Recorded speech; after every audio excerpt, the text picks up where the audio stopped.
ಶ್ರೀ ಸ್ವಾಮಿ ಸಮರ್ಥ ಶ್ರೀ ಅಕ್ಕಲ್ಕೋಟ್ ಶ್ರೀ ಸ್ವಾಮಿ ಸಮರ್ಥ ಸೇವಾ ಕನ್ನಡ ಯೂಟ್ಯೂಬ್ ಚಾನಲ್ದಾಗ ಎಲ್ಲರಿಗೂ ಸ್ವಾಗತ. ಮೊದಲನೇದಾಗಿ ಎಲ್ಲ ನಾನು ಸ್ವಾಮಿ ಭಕ್ತರಿಗೂ ಶ್ರೀ ಸ್ವಾಮಿ ಸಮರ್ಥ. ಸ್ವಾಮಿ ಮಹಾರಾಜರು ನಿಮ್ಮೆಲ್ಲ ಒಳ್ಳೆ ಇಚ್ಛೆಗಳನ್ನ ಆದಷ್ಟು ಜಲ್ದಿ ಪೂರ್ಣ ಮಾಡ್ಲತ್ತೇಳಿ ಸ್ವಾಮಿ ಚರಣಕ್ಕೆ ಪ್ರಾರ್ಥನೆಯನ್ನು ಮಾಡುತ್ತಾ ಇವತ್ತಿನ ಒಂದು ಹೊಸ ವಿಡಿಯೋನ ಆರಂಭ ಮಾಡ್ತಾರೆ.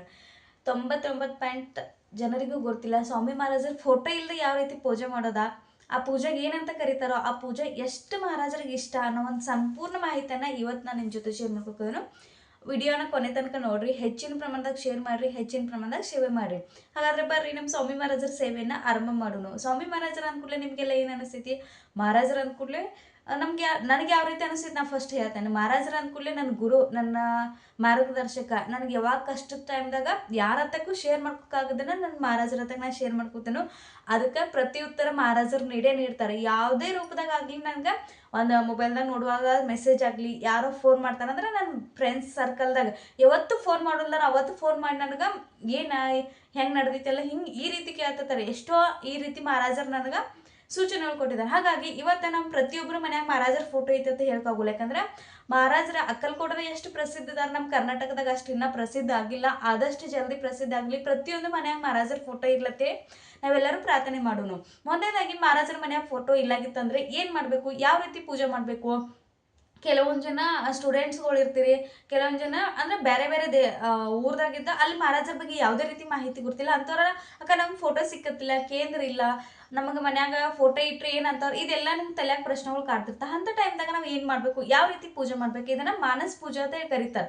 ಮಾನಸ್ ಪೂಜೆ ಅಂದರೆ ಅತ್ಯಂತ ಪ್ರಿಯ ಪೂಜೆ. ನಮ್ಮ ಸ್ವಾಮಿ ಸಾರಾಮೃತನಾಗ 14ನೇ ಅಧ್ಯಾಯ ಕೊಟ್ಟಿದ್ದಾರೆ. ಮಹಾರಾಜರಿಗೆ ಯಾವ ರೀತಿ ಸೇವೆ ಮಾಡಬೇಕು, ಮಹಾರಾಜರಿಗೆ ಏನು ಇಷ್ಟ ಆಗ್ತೈತಿ ಅನ್ನೋದು ಕೊಟ್ಟಿದ್ದಾರೆ. ಮತ್ತು ನಾವು ಮಾನಸ್ ಪೂಜೆ ಇಟ್ಲ ಅತ್ಯಂತ ಒಂದು 5 ನಿಮಿಷದಾಗ ಇದ ಬೇಕು ಅದ ಬೇಕೇನಿಲ್ಲ, ನಮ್ಮಲ್ಲಿ ಮನಸ್ನಾಗ ಮಹಾರಾಜರಿಗೆ ಗುಡಿ ಕಟ್ಟಿ ಸೇವೆ ಮಾಡೋದೈತಿ. ಮರ್ರಿ ಮಾನಸ್ ಪೂಜೆ ಅಂದ್ರೆ ಮೊದಲನೇದಾಗಿ ಯಾವುದೇ ರೀತಿ ನಮ್ಗೆ ಅಲಂಕಾರ ಬೇಡ, ಫೋಟೋ ಸಕಟ್ ಬೇಡ. ಮಾನಸ್ ಪೂಜೆ ಮಾಡುವಾಗ ನಾವು ಕಣ್ಣು ಮುಚ್ಚಿ ನೀವು ಯಾವಾಗ ಬೇಕಾದಾಗ ಒಂದು 5 ನಿಮಿಷ, ಈಗಿನ ಒಂದು ಬಿಸಿ ಲೈಫ್ದಾಗ ಒಂದು 5 ನಿಮಿಷ ಮಾನಸ್ ಪೂಜೆ ಮಾಡಿ ನೋಡ್ರಿ, ಯಾವ ರೀತಿ ನಿಮ್ಗೆ ದಿನ ಹೋಗ್ತಿತ್ತು ಅನ್ನೋದ. ಮೊದಲನೇದು ಎದಕ್ಕೂ ನಾವೆಲ್ಲ ನಮ್ಮ ನಿತ್ಯ ಕರ್ಮಗಳು ಮುಗಿಸಿಂದ ಪ್ರತಿನಿತ್ಯ ಪೂಜೆ ಮಾಡ್ತೇವೆ. ಅದೇ ರೀತಿ ಪೂಜೆ ಮಾಡಿ ನಮ್ಗೆ ಮುಂದೆ ಕೊಂಡೋದೈತಿ. ನಮ್ಮ ಮಹಾರಾಜರ ಮನೆ ನಮ್ಮ ಫೋಟೋ ಇಲ್ಲ ಅಂತ ತಿಳ್ಕೊಂಡು, ಈಗ ಅಂದ್ರೆ ಫೋಟೋ ಇಲ್ದಾರ, ಫೋಟೋ ಇಲ್ಲ, ಮೂರ್ತಿ ಇಲ್ಲ, ಅವ್ರದಿಲ್ಲ, ಕಣ್ಣು ಮುಚ್ಚಿ ಒಂದು 5 ನಿಮಿಷ ಕೂತ ಮಹಾರಾಜರ ಧ್ಯಾನ ಮಾಡೋದೈತಿ ಅಂದ್ರೆ ಮಹಾರಾಜರು ನನ್ನ ಮುಂದೆ ಕೂದರು. ಮಹಾರಾಜರಿಗಿನ ಹಿನ ಅಂದ್ರೆ ಅಭಿಷೇಕ ಹಾಕದೇನಂದ್ರೆ ಸ್ನಾನ ಮಾಡಿಸ್ಕದೇನು ನಾವು ಮಹಾರಾಜರು ನಾವೆಲ್ಲರೂ ಇದು ಕೇಂದ್ರದಾಗ ಯಾವ ರೀತಿ ಸ್ನಾನ ಮಾಡಿಸ್ತಾರಲ್ಲ, ಕಾರ್ತಿಕ್ ಪುಡಿ ಆಗಲಿ, ಲಿಂಬೆ ಹಣ್ಣ ಮತ್ತು ಈ ರೀತಿ ಜೇನುತುಪ್ಪ ನಾವು ಯಾವ ರೀತಿ ಅಭಿಷೇಕ ಮಾಡ್ಕೋದಿಲ್ಲ ಆ ರೀತಿ ಮಹಾರಾಜರನ್ನ ಸ್ನಾನ ಮಾಡಿಸ್ಕೋದೇನು. ಮಹಾರಾಜರಿಗೆ ವಸ್ತ್ರ ಪರಿಧಾನ ಮಾಡ್ಕೋದೇನು ಕಲರ್ದು, ಮತ್ತು ಮಹಾರಾಜರಿಗೆ ಕಿರೀಟ ಪರಿಧಾನ ಮಾಡ್ಕೋದೇನು, ಮಹಾರಾಜರಿಗೆ ಅಷ್ಟಗಂಧ ಇಡ್ಕೋದೇನು, ಮಹಾರಾಜರಿಗೆ ಮಾಲೆ ಹಾಕದೇನು. ಈ ರೀತಿ ನಮ್ಗೆಲ್ಲ ಒಂದು ನಮ್ಮ ಮೈಂಡ್ದಾಗ ನಮ್ಗೆ ಆ ಪೂಜೆಯನ್ನು ಮಾಡೋದೈತಿ. ಮಾನಸ್ ಪೂಜೆ ಅಂದ್ರೆ ಮನಸ್ಸಿನಾಗ ಪೂಜೆ ಮಾಡೋದೈತಿ. ನಮ್ಗೆ ಯಾರಿಗೂ ತೋರಿಸೋದಿಲ್ಲ ಇದ ಹೂ ಬೇಕು, ಅದ ನೈವೇದ್ಯ ಬೇಕು, ಅದ ಉದ್ಬತ್ತಿ ಬೇಕು, ಏನೂ ಇಲ್ಲ. ಮಹಾರಾಜರಿಗೆ ಅಲ್ಲೇ ಕೈ ಮುಗಿದು ಕೂತ ಕಣ್ಣು ಮುಚ್ಚಿ ಮಹಾರಾಜರು ನನ್ನ ಮುಂದೆ ಕೂದಾರು. ನಾನು ನಿಮ್ ಕಣ್ಣು ಮುಚ್ಚಿ ಹೇಳ್ಕಂದ್ರೆ ಇಮ್ಯಾಜಿನೇಷನ್ ಮಾಡ್ಕೊರಿ, ನನ್ನ ಮುಂದೆ ಮಹಾರಾಜರು ಕೂದಾರು, ನಮ್ಮ ಮಹಾರಾಜರಿಗೆ ಮನಿ ಹಾಕಿದೇನು, ಮಹಾರಾಜರು ಎಲ್ಲ ಪೂರ್ಣ ಅವ್ರ ಸ್ನಾನ ಮಾಡಿಸಿದೇನೋ, ಅವ್ರಿಗೆ ವಸ್ತ್ರ ಪರಿಧಾನ ಮಾಡ್ಕೋದೇನೋ, ಅವ್ರಿಗೆ ಮಾಲೆ ಹಾಕೋದೇನೋ, ಅವ್ರಿಗೆ ಅಷ್ಟಗಂಧ ಹಚ್ಕೋದೇನೋ, ಅವ್ರಿಗೆ ತಿನ್ನಕ್ಕೆ ನೈವೇದ್ಯ ಅವ್ರಿಗೆ ಗ್ರಹಣ ಮಾಡಿಸ್ಕೋದೇನ. ನಮ್ಮ ಮನ್ಯಾಗ ನಾವು ಸಣ್ಣ ಹುಡುಗರಿಗೆ ಯಾವ ರೀತಿ ತಿನ್ನಿಸ್ತಾನೆ ಅದೇ ರೀತಿ ಮಹಾರಾಜರು ನನ್ನ ಕಡೆಯಿಂದ ನೈವೇದ್ಯನ ತಿನ್ಕೋದರು. ಅವ್ರಿಗೆ ಇಷ್ಟವಾದ ಹೋಳ್ಗೆ ಮಾಡಿದನೋ, ಅವ್ರಿಗೆ ಇಷ್ಟವಾದ ಕಡುಬು ಮಾಡಿದನೋ, ಅವ್ರಿಗೆ ಇಷ್ಟವಾದ ಈರುಳ್ಳಿ ಬಜ್ಜಿ ಮಾಡಿ ಅವ್ರಿಗೆ ನೈವೇದ್ಯನ ಗ್ರಹಣ ಮಾಡ್ಕೋದೇನು, ಮಹಾರಾಜರಿಗೆ ತುಪ್ಪದ ಆರತಿ ಮಾಡ್ಕೋದೇನು, ಮಹಾರಾಜರಿಗೆ ಧೂಪ್ ಮಾಡ್ಕೋದೇನು, ಮಹಾರಾಜರು ನನಗೆ ಆಶೀರ್ವಾದ ಮಾಡ್ಕೋದರು.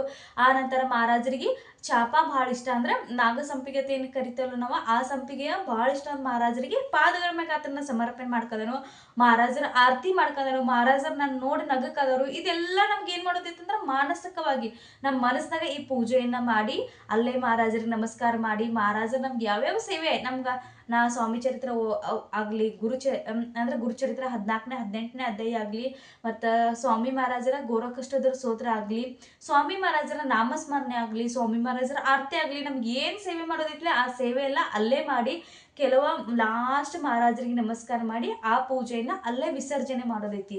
ಇದೇನೈತಿ, ಇದು ಮಾನಸ ಪೂಜೆ ಅಂತ ಹೇಳಿ ಕರೀತಾರೆ. ನಾವು ಯಾರು ಬೇಕಾದ್ರೆ ಮಾಡ್ಬೇಕು, ಅವರ ಮಾಡಬೇಕು, ಇವರ ಮಾಡಬೇಕು, ಮುದುಕರು ಮಾಡಬೇಕು, ಸ್ವಾಮಿ ಮಹಾರಾಜರ ಬಗ್ಗೆ ಗೊತ್ತಿದ್ದಾರ ಮಾಡಬೇಕು. ಯಾರು ಇಲ್ಲ, ಯಾರು ವಿಡಿಯೋ ನೋಡ್ಕೋದಾರ ಪ್ರತಿಯೊಬ್ರು ಮಾಡಿ ನೋಡ್ರಿ. ಪ್ರತಿದಿನ ಈ 5 ನಿಮಿಷದ ಸೇವೆ ಅನ್ನೋದಕ್ಕಿಂತ ಈ ಒಂದು ಪೂಜೆ ಇದ್ಲ ನಮ್ಮ ಜೀವನದಾಗ ಒಂದು ಚಮತ್ಕಾರ ತಂದು ಕೊಡ್ತೈತಿ. ಮನಸ್ದಾಗ ನಾವು ಮಹಾರಾಜರ ಗುಡಿ ಕಟ್ಟಿ ಅಲ್ಲಿ ಆರಾಧನೆ ಮಾಡೋದೈತಿ ಅವ್ರಿಗೆ. ಆ ನಂತರ ಆ ಎಲ್ಲ ಪೂಜಾ ಅನುಕೂಲ ಅಲ್ಲಿ ನಮಸ್ಕಾರ ಮಾಡಿ ಮಹಾರಾಜರು ನಮ್ಗೆ ವರದ ಹಸ್ತದಿಂದ ಅವ್ರ ಆಶೀರ್ವಾದ ಮಾಡ್ಕದರು. ಮಹಾರಾಜರು ನನ್ನ ಜೊತೆ ಮಾತಾಡ್ಕದಾರ ಅಂತ ಹೇಳಿ ಆ ನಂತರ ಅಲ್ಲಿಂದನೇ ನಮ್ಗೆ ಆ ಪೂಜೆನ ಅಲ್ಲೇ ವಿಸರ್ಜನೆ ಮಾಡೋದೈತಿ. ಈ ಪೂಜೆನ ನಾವು ಮಾಡ್ಕದೇನಂತ ಯಾರಿಗೂ ತೋರಿಸ್ಕೊಂತ ಅವಶ್ಯಕತೆ ಇಲ್ಲ. ಅದು ಮಾರ್ಕೆಟಿಗೆ ಹೋಗಿ ಹೂವು ತರಬೇಕು, ಅದನ್ನ ಅಲಂಕಾರ ಮಾಡ್ಬೇಕನ್ನೋ ಏನೂ ಇಲ್ಲಲ್ಲೇ. ಮಹಾರಾಜರ ನಮ್ಮ ಮನಸ್ದಾಗ ಅವ್ರಿಗೆ ಒಂದು ಗುಡಿ ಕಟ್ಟಿ ಅಲ್ಲೇ ನಾವು ಪೂಜೆ ಮಾಡಿ ಅಲ್ಲೇ ವಿಸರ್ಜನೆ ಮಾಡೋದೈತಿ. ಅಲ್ಲೇ ಅವ್ರದ ಆರಾಧನೆ, ಅಲ್ಲೇ ಅವ್ರ ಸೇವೆಯನ್ನ ಮಾಡೋದೈತಿ. ಈ ದಿನಕ್ಕೆ ಮಾನಸ ಪೂಜೆ ಅಂತೇಳಿ ಕರೀತಾರೆ. ಈ ಸೇವೆಯನ್ನ ನಾವು ಮಾಡೋದೈತಿ. ಈ ಸೇವೆಯನ್ನು ಯಾರು ಬೇಕಾದಾರು ಮಾಡ್ರಿ, ಖಂಡಿತ ಈ ಸೇವೆಯಿಂದ ನಿಮ್ಗೆ ನಿಮ್ಮ ಮನಸ್ಸಾಗ ಮತ್ತು ನಿಮ್ಮ ಮನ್ಯಾಗ ಯಾವುದೇ ಸಮಸ್ಯೆ ಇರಲಿ ಅದೆಲ್ಲ ಸಮಸ್ಯೆಗಳು ದೂರ ಆಗಿ, ಬಡತನ ಇರಲಿ, ಏನೇ ಕಷ್ಟ ಇರಲಿ, ನಾ ಹೇಳ್ತೇನೆ, ಆರ್ಥಿಕ ಸಮಸ್ಯೆ ಇರಲಿ, ಸಾಮಾಜಿಕ ಆಗಲಿ, ನಮ್ಮ ಮನ್ಯಾಗ ಏನೋ ಒಂದು ಆರೋಗ್ಯ ಸಮಸ್ಯೆ, ಏನೇ ಸಮಸ್ಯೆ ಇದ್ರು ಎಲ್ಲ ದೂರಾಗಿ ಮಹಾರಾಜರ ಅನುಗ್ರಹ ಮಾಡ್ತಾರೆ. ಸ್ವಾಮಿ ಚರಿತ್ರೆ ಸಾರಾಮೃತ ಕೊಟ್ಟಿದ್ದಾರೆ. ನೀವು ಯಾರ್ಯಾರು ಓದ್ಕಿದ್ರೆ ಅವ್ರಿಗೆಲ್ಲರಿಗೂ ಗುರ್ತಿದ್ದಿರ್ಬೇಕು. 14ನೇ ಅಧ್ಯಾಯ ಕೊಟ್ಟಿದ್ದಾರೆ, ಮಾನಸ ಪೂಜೆ ಅತ್ಯಂತ ಪ್ರಿಯ ಪೂಜೆ ಅಂತ. ಹಾಗಾಗಿ ಮಹಾರಾಜರಿಗೆ ಅತ್ಯಂತ ಪ್ರಿಯ ಪೂಜೆ ಅಂದ್ರೆ ಮಾನಸ ಪೂಜೆ. ಈ ಮಾನಸ ಪೂಜೆ ಮಾಡೋದಕ್ಕೆ ಯಾವುದೇ ಹಣ ಬೇಕಾಗಿಲ್ಲ, ಯಾವುದೇ ತಿಂಡಿ ತಿನ್ನಿಸ್ಕೊಳ್ಬೇಕಾಗಿಲ್ಲ. ನಮ್ಮ ಶುದ್ಧ ಭಕ್ತಿ ಅಷ್ಟೇ ಬೇಕು. ನಾವು ಒಂದು 5 ನಿಮಿಷ ಮಹಾರಾಜರಿಗೋಸ್ಕರ ಟೈಮ್ ಕೊಡಬೇಕು. ಅವಾಗ ಮಾಡುವಂಥ ಈ ಮಾನಸ ಪೂಜೆ ಮಹಾರಾಜರಿಗೆ ಇಷ್ಟ ಆಗ್ತಿಲ್ಲ. ನಾವು ಪ್ರತಿದಿನ ಮಾಡ್ತಾ ಇನ್ನಷ್ಟು ಮಹಾರಾಜರಿಗೆ ಹತ್ರ ಆತೇವು. ಮಹಾರಾಜರಿಗೆ ಹತ್ರ ಆದವು ಅಂದ್ರೆ ನಮ್ಮ ಜೀವನದಾಗ ಎಷ್ಟೇ ದೊಡ್ಡ ಸಮಸ್ಯೆ ಇದ್ರು ಅದು ಸಣ್ಣದಾಗಿ ಕಾಣ್ತೈತಿ. ಯಾಕಂದ್ರೆ ನಾವು ನೋಡುವಂಥ ದೃಷ್ಟಿಕೋನ ಬದಲಾಗ್ತೈತಿ. ಮಹಾರಾಜರ ಒಂದು ಆತ್ಮವಿಶ್ವಾಸ, ಮಹಾರಾಜರು ಹೆಂಗಂದ್ರೆ ನಮ್ಮನ್ನು ಪುಷ್ ಮಾಡ್ತಿರ್ತಾರೆ ಹಿಂದಿಂದ. ನೀವು ಮುಂದೆ ಹೋಗಿ ನಾನು ನಿನ್ನ ಜೊತೆ ಇದೇನು, ನೀ ಏನೇ ಬಂದರೂ ಹೆದರಬೇಡ, ಹಿಂತಿರುಗಿ ನೋಡಬೇಡ, ನಿನ್ನ ಸತತ ಪ್ರಾಮಾಣಿಕ ಪ್ರಯತ್ನ ಮಾಡಿ ಅದಕ್ಕೆ ಯಶಸ್ಸು ಕೊಡೋದು ಕರ್ತವ್ಯ, ಕೆಲಸ ನಾ ಮಾಡ್ತೇನೋ ಅಂತ ಹೇಳಿ ಮಹಾರಾಜರು ನಮ್ಮನ್ನ ಹಿಂದಿಂದ ತಳ್ತಿರ್ತಾರೆ. ಯಾವ ರೀತಿ ನಮ್ಮ ತಂದೆ ತಾಯಿಗಳು ಪ್ರತಿ ಸಲ ನಮ್ಮ ಸೋತಾಗ ನಮ್ಮನ್ನ ಕೈ ಹಿಡಿದ ಮ್ಯಾಲೆ ಎಬ್ಸ್ತಾರಲ್ಲ, ಅದೇ ರೀತಿ ಮಹಾರಾಜರು ನಮ್ಮನ್ನ ಪ್ರತಿಯೊಂದು ನಿರ್ಧಾರದಾಗ, ಪ್ರತಿಯೊಂದು ಜೀವನದಾಗ, ಪ್ರತಿಯೊಂದು ಟರ್ನಿಂಗ್ ಪಾಯಿಂಟ್ದಾಗ ಮಹಾರಾಜರು ಬಂದ್ರೆ ನಮ್ಮ ಜೀವನದಾಗ ಟರ್ನಿಂಗ್ ಪಾಯಿಂಟ್, ಅದಕ್ಕಿಂತ ಬೆಸ್ಟ್ ಟರ್ನಿಂಗ್ ಪಾಯಿಂಟ್ ಇನ್ನೊಂದಿಲ್ಲ ಅಂತ ಹೇಳಿ ನಾ ಹೇಳ್ತೇನೆ. ಯಾಕಂದ್ರೆ ಅಷ್ಟು ಮಹಾರಾಜರು ನೀಡ್ತಾರೋ, ಅಷ್ಟು ಮಹಾರಾಜರು ನಮ್ಗೆ ಪ್ರಚಿತಿಯನ್ನು ನೀಡ್ತಾರೋ. ಈ ಮಾನಸ ಪೂಜೆನ ಯಾರು ಬೇಕಾದ್ರೆ ಮಾಡಿ, ನೀವು ಅಲ್ಲೇ ಮಾಡಬೇಕು ಇಲ್ಲೇ ಮಾಡ್ಬೇಕಂತಿಲ್ಲ, ನೀವು ಮನ್ಯಾಗ ಮಾಡ್ರಿ, ಆಫೀಸ್ದಾಗ ಮಾಡ್ರಿ, ನೀವು ಕೆಲಸ ಮಾಡೋ ಜಾಗದಾಗ ಮಾಡ್ರಿ.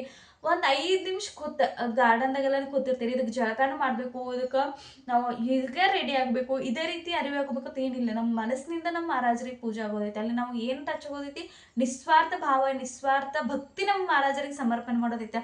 ಅವರ ಚರಣಕ್ಕೆ ನಮ್ಮ ಸಂಪೂರ್ಣ ಶರಣಾಗತಿಯನ್ನು ಅಲ್ಲಿ ಕೊಡೋದೈತಿ. ಹಾಗಾಗಿ ಮಾನಸ ಪೂಜೆಯನ್ನು ಮಾಡ್ರಿ. ಇವತ್ತಿಂದ ಯಾರಿಗೆ ನಾನು ಸ್ವಾಮಿ ಚರಿತ್ರೆ ಸಾರಾಮೃತಿಲ್ಲ, ಸ್ವಾಮಿ ಮಹಾರಾಜರ ಪುಸ್ತಕ ತರಕ್ ನಾ ಮನ್ಯಾಗ ಕೊಡಕತ್ತಿಲ್ಲ, ಸ್ವಾಮಿ ಮಹಾರಾಜರ ಫೋಟೋಗಳು ಸಿಗಕತ್ತಿಲ್ಲ ನನಗೆ, ನಮ್ಮ ಮನ್ಯಾಗ ನಾನ್ ವೆಜ್ ಮಾಡ್ತಾರೆ, ಇದೆಲ್ಲ ದೂರಿಟ್ಟು ಇವೆಲ್ಲ ಒಂದು ಗಂಟು ಕಟ್ಟಿ ಒಗದ್ಬಿಟ್ಟು ಮಹಾರಾಜರ ಮಾನಸ ಪೂಜೆನ ಮಾಡ್ರಿ. ನೀವು ಇಷ್ಟು ಮನ ಹೇಳೋದಂದ್ರೆ ಮಾನಸ ಪೂಜೆ ಅಷ್ಟು ಪವಿತ್ರವಾದ ಪೂಜೆ ಐತಿ, ಅಷ್ಟು ಮಹಾರಾಜರಿಗೆ ಸಮರ್ಪಣೆ ಆಗುವಂಥ ಪೂಜೆ ಐತಿ. ಈ ಪೂಜೆದಿಂದ ನಮ್ಮ ಜೀವನದಾಗ ನಾವು ಖಂಡಿತ ಒಂದು ಏನು ಸಮಸ್ಯೆಗಳು ಇರ್ತಾವೆ, ನಮ್ಮ ಜೀವನ ಏನೋ ಒಂದು ಎಲ್ಲೋ ನಾವು ಯಾವುದೋ ಒಂದು ಮೂಲ್ಯಾಗಿದ್ದ ಅನ್ನೋರ ಮಹಾರಾಜರು ನಮ್ಮನ್ನ ಸಮಾಜದಾಗ ಗುರುತಿಸಿ ನಮಗೆ ಕೀರ್ತಿ ಎಲ್ಲ ಥರದಿಂದ ನಮ್ಗೆ ಪ್ರಗತಿಯನ್ನು ಮಾಡ್ತಿರ್ತಾರೋ. ಹಾಗಾಗಿ ಮಾನಸ ಪೂಜೆಯನ್ನು ಮಾಡ್ರಿ. ಮಾನಸ ಪೂಜೆ ಮಹಾರಾಜರಿಗೆ ಇಷ್ಟವಾದ ಪೂಜೆ. ಈ ಪೂಜೆ ಬಗ್ಗೆ ನಿಮಗೆ ಮಾಹಿತಿಯನ್ನು ಶೇರ್ ಮಾಡ್ಕೊಂಡೇನು, ವಿಡಿಯೋನ ಎಲ್ಲರೂ ನೋಡಿದಿರಂತ ಭಾವಿಸ್ಕೋದೇನು. ಮತ್ತು ಎಲ್ಲರೂ ನಾಳಿಂದ ಸೇವೆಯನ್ನು ಮಾಡ್ರಿ. ಪ್ರತಿಯೊಬ್ಬರು ಕಮೆಂಟ್ದಾಗ ಶ್ರೀ ಸ್ವಾಮಿ ಸಮರ್ಥ ಹಾಕ್ರಿ. ಇದೊಂದು ನಮ್ಮ ಸ್ವಾಮಿ ಮಹಾರಾಜರ ಸೇವಾ ಅಭಿಯಾನ ತುಕೂರಿ. ಯಾಕಂದ್ರೆ ನೀವು ಎಷ್ಟು ಕಮೆಂಟ್ ಹಾಕ್ತೀರಾ ಅಷ್ಟು ಸಲ ನೀವು ನಾಮಸ್ಮರಣೆಯನ್ನು ಮಾಡಿದಂಗೆ ಆಗ್ತೈತಿ. ಹಾಗಾಗಿ ಪ್ರತಿಯೊಬ್ಬರು ಕೂಡ ಕಮೆಂಟ್ ಹಾಕ್ರಿ. ಇವತ್ತಿನ ಈ ವಿಡಿಯೋ, ಈ ಮಾಹಿತಿ ಇಷ್ಟ ಆಗಿದ್ರೆ ಹೆಚ್ಚಿನ ಪ್ರಮಾಣದಾಗ ಶೇರ್ ಮಾಡ್ರಿ. ನನ್ನ ಮಾಹಿತಿಗಳು, ನನ್ನ ವಿಡಿಯೋಗಳು ಇಷ್ಟ ಆಗ್ತಾರೆ ದಯವಿಟ್ಟು ಸಬ್ಸ್ಕ್ರೈಬ್ ಮಾಡ್ಕೊಂಡು ವಿಡಿಯೋನ ನೋಡ್ರಿ. ಹೆಚ್ಚಿನ ಪ್ರಮಾಣದಾಗ ಫ್ರೆಂಡ್ಸ್ ಫ್ಯಾಮಿಲಿಗೆ ಶೇರ್ ಮಾಡ್ರಿ. ಸ್ವಾಮಿ ಸೇವೆಯನ್ನು ಮಾಡ್ರಿ. ಮುಂದಿನ ವಿಡಿಯೋದಾಗ ಸಿಗ್ತೇನೆ. ಶ್ರೀ ಸ್ವಾಮಿ ಸಮರ್ಥ.